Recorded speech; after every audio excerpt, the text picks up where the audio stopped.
በስመ አብ ወወልድ ወመንፈስ ቅዱስ አሐዱ አምላክ አሜን። መንፈሳዊ ወዲ እየፍቂረ ቀዳማይ ክፋል አነ ሳሮን ይበሃል ከም ኩሉ ሰብ ንብር ህይወት ዝመርሕ ጸሎት ቤተ ክርስቲያን እኳ እንተ ዘይገደፍኩ ክሳዓት ዝድለ ግን ኣብ ውሽጢ መንፈሳዊ ህይወት ዘይነበርኩ ጓል ኣንስተይቲ እየ። ሓደ ስልመት ግን ኩሉ ነገረይ ተቐየረ። ንእግሪ መንገደይ ናብ ሓደ ጽምው ዝበለ ቤተ ክርስቲያን ኣተኹ። እቲ ከባቢ ብጽሞናን ብጥዑም መዝሙርን ተዋሒጡ ነበረ። ኣብ መእተዊ ደገ ቆይመ ክጽሊ ከለኹ ሓደ መንእሰይ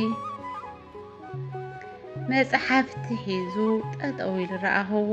ትርኢቱ ጻዕዳ ክዳውንቲ ዝተኸደነ ገጹ ብሰላምታን ብትሕትናን ዝተመልአ ነበረ። ዝገብሮ ዝነበረ ነቶም ናብ ቤተ ክርስቲያን ዝመጹ ሰባት ብፍሽኽታን ብኣኽብሮትን ይቕበል ነበረ። ሽሙ ዮናስ ይበሃል። ድሒረ ከም ዝፈለጥክዎ ንሓፂር ሰከንድታት ተዒንትና ተራኸባ። ንሱ ብትሕትና ርእሱ ኣድኒኑ ሰላምታ ሃበኒ። ኣብቲ ሰዓት እቲ ኣብ ውሽጠይ ሓደ ዘይነብርን ጥዑምን ስምዒት ተሰማዓኒ። እቲ ካብ ገጹ ዘንጸባርቕ ዝነበረ ጸጥታን ቅሳነትን ንልበይ ብሓንሳብ ሰረቆ። ካብቲ መዓልቲ ጀሚሩ ሰንበት መዓልቲ ንምብጻሕ ዘይኮነስ ንዮናስ ንምርኣይ ብሃንቀውታ ክጽበ ጀመርኩ። ብፍቕሪ ሓደ ብርሃን ዝመልአ መንፈሳዊ ሰብ ምውዳቕ ንነብስኻ ናብ ብርሃን ምብራህ ምዃኑ ተረድአኒ። ግን ንሱ መንፈሳዊ ሰብ እዩ። ብኸመይ ክቐርቦ ክእል? ንሱ ኸ ንዓይ ከም ጓል የስተውዕለኒ ዶ ይኸውን በልኩ። ሰላምታ ኣነ እውን ካብቲ ዝነበረኒ ናይ ምጽባይ ብርሕቐት ጥራይ ናይ ምርኣይን ህይወት ወፅየ ፍሉይ ስጉምቲ ክወስድ ወሰንኩ።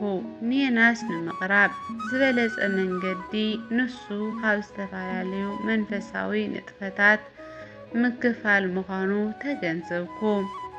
በዚ መሰረት ኣብቲ ቤተ ክርስቲያን ኣብ ዘሎ ናይ መጽሓፍ ቅዱስ መጽናዕትን ናይ ገበርቲ ሰናይ ጉጅለን ተመዝገብኩ።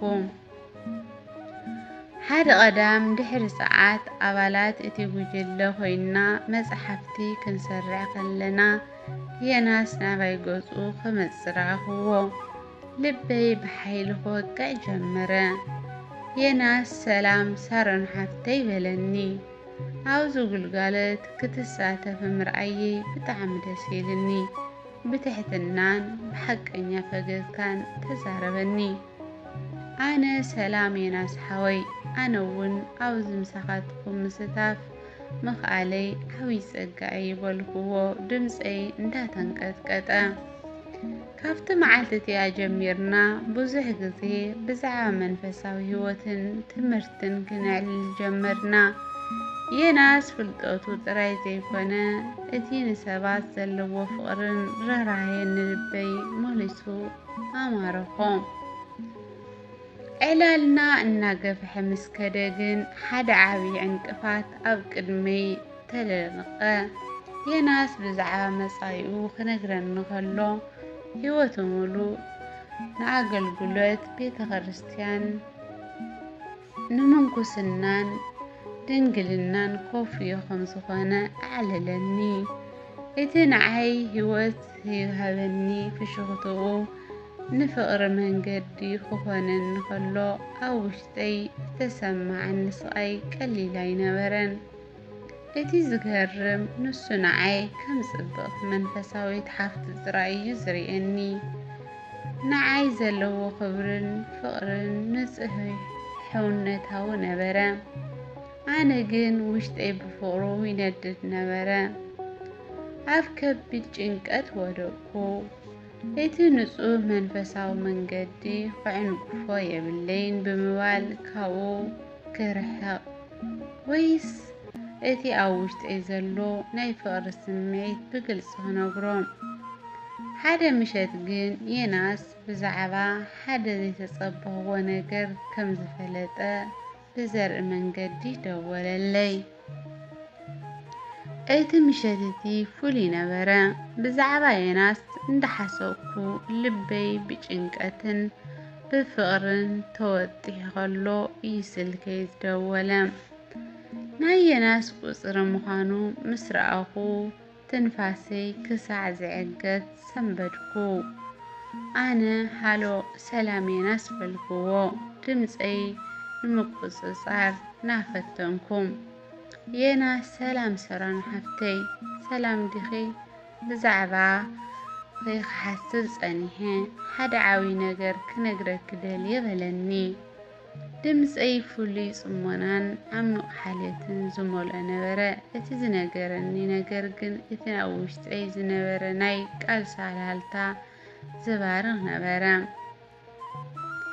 نعاقز مسلسب يدليني يو يناس كم زبالني سهروني عبز حصير اوان زرائكي ناي منفساو هيوت عبيتن تقهاتن نعي عابي حيلي وينني الله عبت زلعالي ناي منكسنان اكل قلوتن درجة قدم مخادي حدا عابي ناي هسانات معبي قبر تسناي بروجكت كجمر نحاسب لنا أذي سراحتي نمستحقن كما خزبالة منفسا وصنعات نسق لبن سلو وصب يلينا له بلني مسايكوينكي كسر حيدا لالو وبلني ناتي زقرب اللي حتو كملس أي كالكون نسو نعي عوي حلفنت منفسا ومحسنتن كبن نخلو أنا جن بسقاو فقرية لبي زندر نيران